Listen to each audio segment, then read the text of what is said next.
This is SKB and you are watching Mahindra English hub.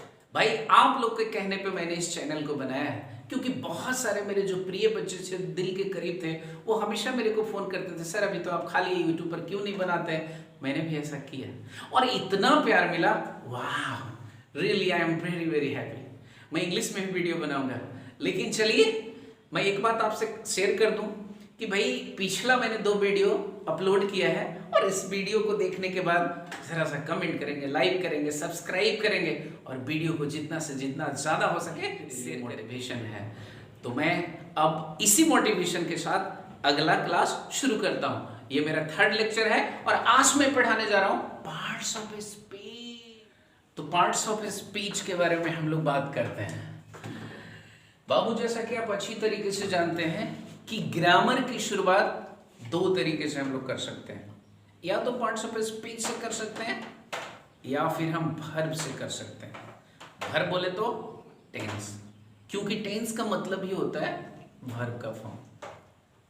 अब हम यहाँ पे आपको बहुत बढ़िया टॉपिक जो ग्रामर का बेस है, ग्रामर का शुरुआत है, उसको मैं आपको बताने जा रहा हूं।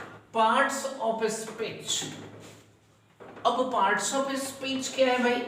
करें कि all the words of English, all the words of English are divided into 8 parts. I mean आप बात समझ गए होंगे कि सारे शब्दों को अंग्रेजी व्याकरण में 8 प्रकार से बांट दिया गया है। वही हमारा पार्ट्स ऑफ स्पीच है और हम समझते हैं कि आप समझ गए होंगे कि पार्ट्स ऑफ स्पीच क्या है। यानी शब्दों को हम इंग्लिश ग्रामर में 8 प्रकार से बांटते हैं, वही हमारा पार्ट्स ऑफ स्पीच है। और आप बहुत पहले से जानते हैं, फिर भी मैं आपको पढ़ा रहा हूं ताकि ऐसा फील हो कि आप जैसे मैंने आप 2 वीडियो बना करके अपलोड किया और अपलोड करने के बाद आपने देखा होगा मेरा basic facts of English grammar lecture 1 और basic facts of English grammar lecture 2 मैंने बेसिक देने की कोशिश किया है। और मैं एकदम शुरुआत से आपको मैं बता रहा हूं कि बाबू पार्ट्स ऑफ स्पीच क्या होता है। तो पार्ट्स ऑफ स्पीच होता है all the words of English are divided into 8 parts. I mean अंग्रेजी के या अंग्रेजी व्याकरण के शब्दों को 8 प्रकार से बांट दिया गया है। और वो क्या है बाबू? तो आप जानते हैं, नाउन है, प्रोनाउन है, वर्ब है, एडवर्ब है, एडजेक्टिव है, बाबू प्रीपोजिशन है, कंजंक्शन है, इंटरजेक्शन है।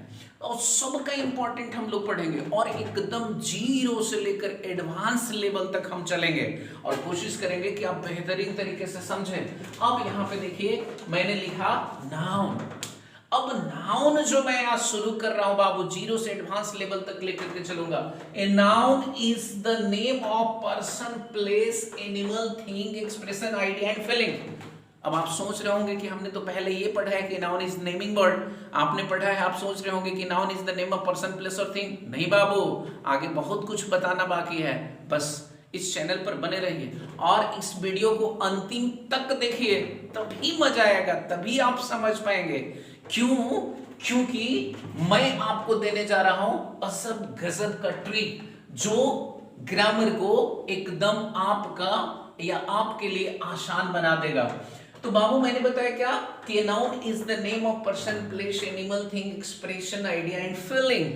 That is noun. Noun means संज्ञा, आप जानते होंगे according to old English grammar. बाबू मेरे पास जो है 2 तरह के ग्रामर, एक तो ट्रेडिशनल और दूसरा है हमारे पास फंक्शनल। तो ट्रेडिशनल क्या होता है भैया कि हम लोग उसको बहुत पहले से पढ़ते आ रहे हैं, लेकिन आज जो हमारे एग्जाम्स में क्वेश्चन पूछे जाते हैं, चाहे वो स्टैंडर्ड 12th का हो, चाहे एनडीए का हो, एयरफोर्स का हो, सीडीएस का हो, किसी भी तरीके का एग्जाम हो, तो पूछा जाता है तो फंक्शनल ग्रामर के अनुसार। और आपको भी चाहिए फंक्शनल ग्रामर, लेकिन हम धीरे धीरे धीरे धीरे आगे बढ़ेंगे और आपको बताते according to old English grammar हमारा 2 भाग में बांटा गया है, कॉन्क्रीट और अबस्ट्रैक्ट। कॉन्क्रीट के अंतर्गत होता है बाबू 4 प्रकार और इसका डेफिनेशन हम देते हैं दैट कैन बी सीन और touch. That can be seen और टच यानी जिसको हम देख सकते हैं और छू सकते हैं। उसमें कौन था? प्रोपर नाउन था हमारा। उसमें कौन था? कॉमन नाउन है। उसमें क्या है? दैट मींस कलेक्टिव नाउन है और मटेरियल नाउन है। इसको हम छू भी सकते हैं और देख भी सकते हैं। लेकिन अब स्ट्रेट बाबू ये अकेला है। क्या है? That can not be seen और टच, जिसको हम देख नहीं सकते, जिसको हम छू नहीं सकते हैं, ओनली बी फेल्ट, केवल महसूस कर सकते हैं, वही हमारा अब्स्ट्रैक्ट नाउन है। तो मुझे लगता है कि आप समझ गए होंगे कि भाई कॉन्क्रीट क्या है, अब्स्ट्रैक्ट क्या है। कॉन्क्रीट के अंतर्गत 4 प्रकार के, और 4 प्रकार में proper noun, common noun, collective noun, material noun, abstract noun, अकेला अब्स्ट्रैक्ट नाउन, अब्स्ट्रैक्ट नाउन करें दैट कैन बी सीन और touch, that only be felt, यानी that can not be seen और टच, ओनली बी फेल्ट, यानी जिसको ना हम देख सकते हैं ना छू सकते हैं, वही हमारा अब्स्ट्रैक्ट नाउन है। डिटेल्स अब हम आगे शुरू कर रहे हैं बाबू। हाँ तो बाबू हमने आपको पढ़ाया, पहले मैंने पे क्या पढ़ा है, ट्रेडिशनल ग्रामर के अनुसार। अब जो हम लोग आते हैं, जो हमारा अभी फंक्शनल ग्रामर चल रहा है, अब उसमें मैंने क्या बताया कि भाई अब जाति के आधार पर कैसे हम नाउन को बांटते हैं और कितने प्रकार से बांटते हैं। तो मैंने आपको बताया कि भाई 5 प्रकार के नाउन होते हैं, जैसा कि आपने देखा।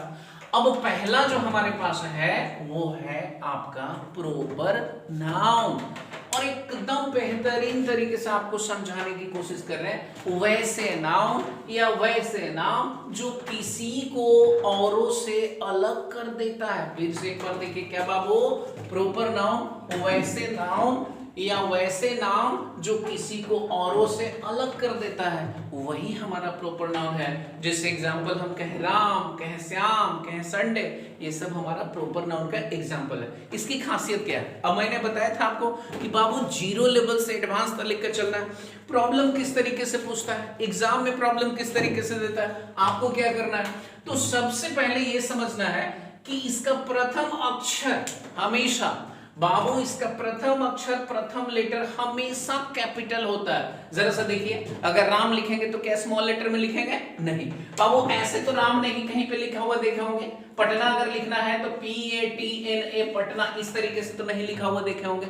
इसका मतलब है कि कोई भी नाम, ठीक है, कोई भी नाम जो और, ठीक है ना, जो किसी को औरों से अलग करता है, वही हमारा प्रोपर नाउन है। और ये हमेशा हमेशा इसका प्रथम अक्षर कैपिटल लेटर से शुरू होता है। माइंडेड, ध्यान में रखिएगा इस चीज को। करें यह हमेशा सिमिलर होता है बाबू। अब राम का तो प्लूरल नहीं बनाएंगे, हाँ पॉजिटिव केस में बना सकते हैं, आगे हम लोग को बहुत चर्चा करना है, लेकिन हम आपको बता रहे हैं कि इसका प्रथम अक्षर कैपिटल लेटर से शुरू होता है और ये हमेशा सिंगुलर होता है। तो एक चीज आप जान रहे हैं कि जब हमारा सिंगुलर होगा तो singular subject singular verb, plural subject plural verb, क्या होगा, singular subject singular verb, plural subject plural verb. तो ये हमेशा सिंगुलर होता है। इसके पहले प्रायः आर्टिकल नहीं लगता। प्रायः का मतलब समझ रहे हैं बात को, प्रायः का मतलब होता है कि अगर कंडीशन बदलता है, क्योंकि ग्रामर क्या है, अकॉर्डिंग टू एनवायरनमेंट क्रिएट किया जाता है और जिस तरह का रूल्स एंड रेगुलेशंस होगा उसी तरीके से हम इसको यूज करेंगे। तो क्या ये हमेशा सिंगुलर होता है और इसके पहले प्रायः आर्टिकल नहीं लगता है, लेकिन लगता है। कब लगता है, जब प्रॉपर नाउन का प्रयोग किसी की प्रशंसा करने के लिए किया जाता है तो द लगता है। फिर से मेरे बाबू एक बार समझ लीजिए, कह रहे हैं कि जब प्रॉपर नाउन का प्रयोग, फिर यहाँ पे क्या, जब प्रॉपर नाउन का प्रयोग किसी की प्रशंसा करने के लिए किया जाता है तो द लगता है। अब कह रहे हैं जैसे देखिए, doctor Kalam is called the Bhabha of modern India. मेरे बाबू यहाँ पे मैंने क्या बोला, कलाम, डॉक्टर कलाम, और यहाँ पे क्या बोला, भाभा। तो ऐसे भी एक नियम है, आप याद रखिएगा कि जब भी बाबू देख लीजिए ध्यान से, कि जब भी नाउन हो प्लस ऑफ हो प्लस नाउन हो और ये फॉर्मेट में जब होता है तो इसके पहले द लगता है। ये भी दिमाग में, और आर्टिकल्स में बहुत सारे चीज हम आपको पढ़ाएंगे, डिटरमाइनर्स में भी बहुत सारे चीज पढ़ाएंगे, लेकिन आपको जानना है अभी तो एकदम हम 0 लेवल से लेकर के चल रहे हैं। क्या बोले बाबू, ये चीज आपको समझना है कि जब प्रॉपर नाउन का प्रयोग किसी की प्रशंसा करने के लिए किया जाता है तो द लगता है। Doctor Kalam is called the Bhabha of modern India. Kalidas is the Shakespeare. Kalidas को क्या कहा जाता है भाई, भारत का शेक्सपियर। फिर आप देख लीजिए एक चीज जो मैंने आपको ट्रिक बताया, देखिए तो ये भाभा नाउन, फिर मॉडर्न इंडिया यानी इंडिया नाउन। ये कहने का मतलब है कि इसके बीच में ऑफ है, यहाँ पे देखिए द लगा हुआ, और ये जो शेक्सपियर ऑफ इंडिया लिखे हैं, शेक्सपियर भी नाउन है और यहाँ भी है। और ये आप जान रहे हैं कि भाभा भी प्रॉपर नाउन है, ये भी प्रॉपर नाउन है। प्रॉपर नाउन के पहले द का हम प्रयोग किए हैं। क्यों भाई, क्योंकि इसको पार्टिकुलराइज किए हैं, इसको हम खास किए हैं, और जब इसको खास किए हैं इसीलिए इसमें लगाए हैं, ठीक है ना। तो अब हम फिर से एक बार प्रॉपर नाउन के बारे में समझ लें। मेरे बाबू प्रॉपर नाउन किसको कहते हैं, वैसे नाउन जो किसी को औरों से अलग कर देता है। एकदम सिंपल लैंग्वेज, एकदम लूसिड, स्पष्ट भाषा में लिखे हैं बाबू, जैसे राम श्याम पटना वो। उसके बाद इसमें मैंने बताया कि इसका प्रथम अक्षर कैपिटल लेटर से शुरू होता है। आप जान गए ये हमेशा सिंगुलर होता है, इसके पहले प्रायर आर्टिकल नहीं लगता है, लेकिन जब प्रॉपर नाउन का प्रयोग किसी की प्रशंसा करने के लिए किया जाता है तो द लगता है। एग्जाम्पल सामने है, doctor Kalam is the Bhabha of modern India, Kalidas is the Shakespeare of India. अब आगे हम आपको चलते हैं दूसरा में, एक तो हम लोग जान चुके हैं जाति के आधार पर, दूसरा चलता है ये कॉमन नाउन है। कॉमन नाउन क्या होता है, जो जातिवाचक से वो क्या होता है बाबू, कहते हैं वैसे नाउन जिन पर सबका अधिकार हो। क्या बाबू, वैसे नाउन जिन पर सबका अधिकार हो। एक का नाम लेने से उस प्रकार के समस्त जाति का बोध होता है। गाय कह दीजिए तो कोई भी गाय हम समझ लेंगे, लड़का कह दीजिए तो कोई भी लड़का हम समझ लेंगे। बाबू जैसे फादर कह दीजिए तो फादर मतलब समझ सकते हैं, कोई भी कहेगा हाँ भाई फादर, कोई विलेज, कोई काव, कुछ भी। यानी कहने का मतलब मेरा ये हुआ कि कॉमन नाउन वैसे नाउन जिन पर सबका अधिकार हो और एक का नाम लेने से उस प्रकार के समस्त जाति का बोध हो, वही हमारा कॉमन नाउन है। और अब इसके बाद हम आपको पढ़ाने जा रहे हैं बाबू कि कॉमन नाउन का क्या ट्रिक है और हमें क्या जानना चाहिए। तो बच्चा हम बता रहे थे आपको, ठीक है, तो हम आपको बता रहे थे कि भाई कॉमन नाउन, तो कॉमन नाउन में क्या है, देखो ये ट्रिक सब सीखने की बात है, सीखिएगा ट्रिक्स कि कॉमन नाउन में क्या क्या विशेषता होता है। मैंने आपको डेफिनेशन बता दिया, अब देखिए इसका ट्रिक जरा करें कि ये सिंगुलर भी हो सकता है और प्लुरल भी।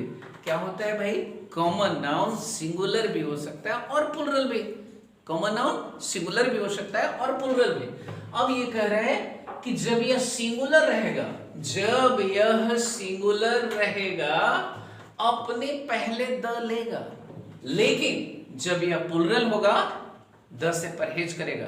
बाबू दिमाग में रखिएगा, ये आगे जब हम एरर वगैरह सब बताएंगे, अभी बहुत वर्क ऑफ नाउन क्या होता है, ठीक है, कैसे हम कॉमन एरर चुनते हैं बाबू, कैसे हमारा नाउन सब्जेक्ट बनता है, इतना ही नहीं बहुत सारा चीज कि किस तरीके से फॉर्मेशन ऑफ नाउन होता है, फॉर्मेशन ऑफ अब्स्ट्रैक्ट नाउन होता है, कंपटीशन में क्या पूछा जाता है, हमारे स्टैंडर्ड 12th में, मतलब सब चीज हम बताने की कोशिश करें। तो ये कह रहे हैं कि जब ये बोल रहा तो क्या सीखे बाबू, कॉमन नाउन हमेशा क्या होता है बाबू, ये जो है, ठीक है ना, ये सिंगुलर भी हो सकता है और प्लुरल भी।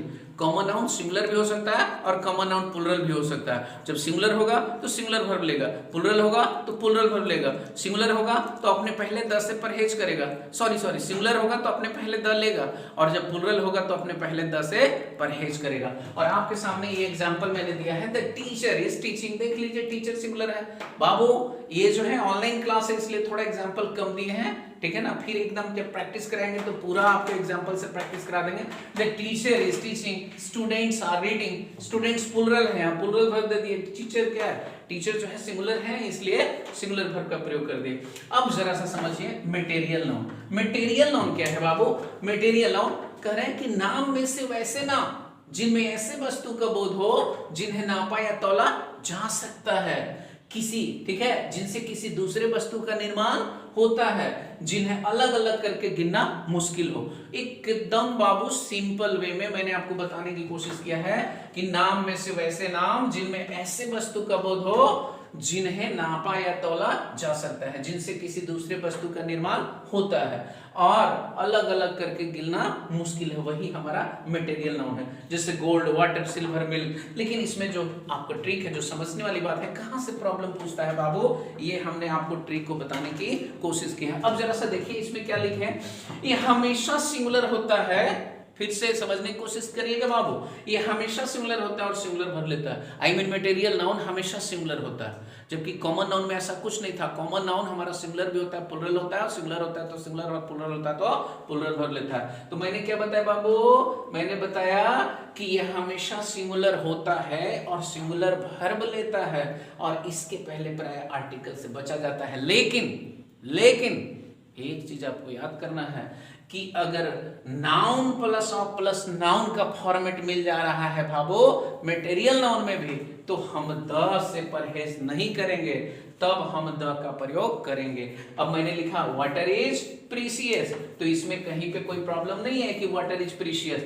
लेकिन अगर हम ये बात फॉर्मेट की बात यहाँ पे मैं आपको समझा दे रहा हूँ कि जैसे अगर हम फॉर्मेट की बात यहाँ पे करते हैं, तो मैंने बोला द गोल्ड और यहाँ पे लिखे कि द गोल्ड ऑफ इंडिया, तो अब देख लीजिए द क्यों लगा बाबू, क्योंकि गोल्ड तो मटेरियल नाउन है और ये इंडिया जो है हमारा noun, noun plus of plus noun, ये फॉर्मेट मिल गया, तो अब यहाँ पे हम द का प्रयोग करेंगे। अब मान लीजिए कि दूसरा हम लिख रहे हैं द मिल्क और कह रहे हैं ठीक है, the milk of the this pot. अब देखिए ध्यान दीजिए, the milk of this pot, milk क्या हुआ, मटेरियल नाउन हुआ, इसके पहले द है, क्यों, क्योंकि noun plus of plus noun यहाँ पे आ रहा है। तो इस चीज को ध्यान में रखते हुए आपको ये समझना है। तो एक बार मैं बता दूं बाबू, क्या बता दूं कि कॉमन नाउन सिंगुलर भी हो सकता है और प्लूरल भी। सिंगुलर होगा सिंगुलर वर्ब लेगा, जब प्लूरल होगा तो प्लूरल वर्ब लेगा। मटेरियल नाउन ये नाम में से वैसे नाम जिनसे ऐसे वस्तु का बोध हो जिन्हें नापा या तौला जा सकता है, जिनसे किसी दूसरे वस्तु का निर्माण होता है, जिन्हें अलग अलग करके गिनना मुश्किल हो, ठीक है ना। गोल्ड को कैसे गिनेंगे बाबू, लेकिन नाप तोल तो सकते हैं ना। और ये जो है हमेशा सिंगुलर होता है और अपने साथ सिंगुलर वर्ब लेता है, प्राय इसके पहले आर्टिकल से बचते हैं। प्रॉब्लम कैसे देता है मैं आपको बताऊंगा। और ये जो है मेरा कहने का मतलब है कि अगर फॉर्मेट हमारा मिल जा रहा है noun plus of plus noun, तो समझ लीजिए कि उसके पहले द का प्रयोग हम करें। अगर पहले वाला वीडियो नहीं देखे हैं तो जरूर देखें, तभी आपको बेहतर समझ में आएगा। वीडियो को लास्ट तक देखें और कमेंट सेक्शन में कमेंट करके मुझे बताएं वीडियो कैसा लगा, यही मेरे लिए मोटिवेशन होगा। और इस चैनल को सब्सक्राइब करना ना भूलें, ताकि मेरा हर एक वीडियो सबसे पहले आप तक पहुंच सके।